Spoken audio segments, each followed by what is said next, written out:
ये आपका स्वागत है। मैं विवेक बिंद्रा, मोटिवेशनल स्पीकर और बिजनेस कोच। आपने ठीक देखा थंबनेल, थोड़ी मुस्कुराहट आ गई आपके चेहरे पे। मल्टी लेवल मार्केटिंग के बारे में ये मेरा दूसरा वीडियो है। मेरे पिछला वीडियो लगभग 23 लाख लोगों ने देखा है। आपने नहीं देखा तो जरूर देखिए, उम्मीद है आप देख चुके होंगे। आज की वीडियो में मैं 3 स्ट्रैटेजीज बताऊंगा अपने आप को इवैल्यूएट करने की, प्रोडक्ट को इवैल्यूएट करना, कॉम्पिटेंस को इवैल्यूएट करना, परफॉर्मेंस को इवैल्यूएट करना। मैं tips, secret, strategies, frameworks, execution पे काम करता हूं। जड़ें मजबूत करने वाला वीडियो है ये 3 स्टेप का। इसके बाद एक वीडियो और देने का भी मन है मेरा। शायद ही ऐसी कोई बड़ी मल्टी लेवल मार्केटिंग की कंपनी बची हो जिसके ओनर, प्रमोटर, चेयरमैन या डायरेक्टर ने मुझसे पर्सनल आके कोचिंग ना ली हो या मेरा लीडरशिप फनल ना अटेंड किया हो। सीनियर लीडर्स ये जानते हैं कि बिजनेस हो हल्ला शोर शराबे से नहीं बढ़ता। बिजनेस बढ़ने के लिए आपको फ्रेमवर्क, वो समझ, वो स्ट्रैटेजीज बनानी बहुत जरूरी है ताकि आप उन फ्रेमवर्क को एग्जीक्यूट कराएं और फ्रेमवर्क बिजनेस चलाएं। आप बैठे आराम से।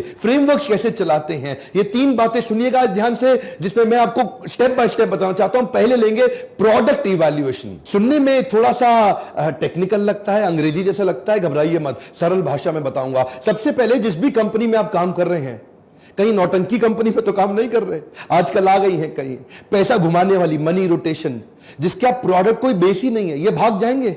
मैं आज इनका नाम नहीं लेना चाहता, नीचे आप कमेंट बॉक्स में समझ जाएंगे मैं किसकी बात कर रहा हूं। ये बहुत नोट छाप रहे हैं आजकल, बहुत कमा रहे हैं, बहुत तेज आगे। मैंने जाना बंद कर दिया इनके यहां। ऐसी कई कंपनी थी जिनके पास मैंने जाना बंद कर दिया। मैं उनसे मिलता हूं ना उनका कोई सेमिनार करने जाता हूं। ये बताते हैं हमने सैकड़ों करोड़ रुपए का टर्नओवर कर लिया पिछले कुछ महीनों के अंदर, देखो हम कहां से कहां पहुंच गए, देखो हमने कितने। अरे तुम पैसा घुमा रहे हो, मेरे को मालूम है।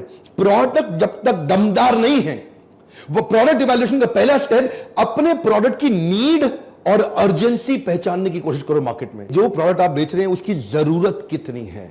कई बार हम लोग कैसा माल लेके आते हैं, वो लेके आते हैं जिसमें मार्जिन ज्यादा है, वो नहीं लेके आते जिसकी नीड ज्यादा है। जैसे कई एमएलएम कंपनी सॉफ्टवेयर बेचने में लगी है। अरे भाई आप सॉफ्टवेयर बेच रहे हो, उसकी नीड तो है, मानता हूं, लेकिन मार्केट साइज बड़ा छोटा है, जितने लोगों को चाहिए ही नहीं सॉफ्टवेयर। ऐसा तो नहीं कि हर आदमी को देश भर में सॉफ्टवेयर की जरूरत पड़ रही है, हर इंडिविजुअल को तो नहीं चाहिए ना, कुछ कंपनीज को चाहिए सॉफ्टवेयर। तो मार्केट साइज छोटा है उसका। और कुछ बिजनेस ऐसे हैं जिसका मार्केट साइज बड़ा है लेकिन प्रोडक्ट की जरूरत ही नहीं है जी। वो ऐसा प्रोडक्ट ले आए जिसकी जरूरत ही नहीं है।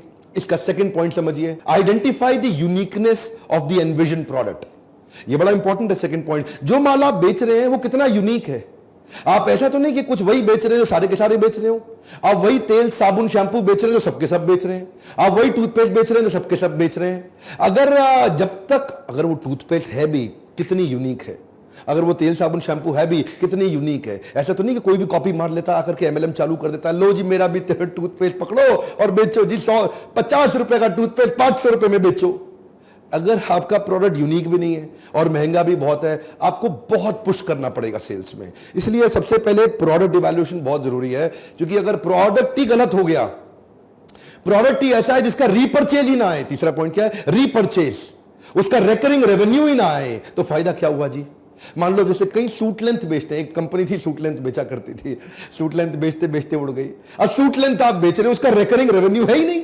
आदमी को हर हफ्ते सूट लेंथ थोड़ी चाहिए। आप कुछ कपड़ा बेच रहे हो, उसका रिकरिंग रेवेन्यू है ही नहीं, वो हर हफ्ते तो चाहिए ही नहीं होगा उसको। आपने मान लो कुछ ऐसी आइटम बेच रहे हो जो बार बार बिकेगी नहीं, तो आपका रीपरचेज किधर से आएगा।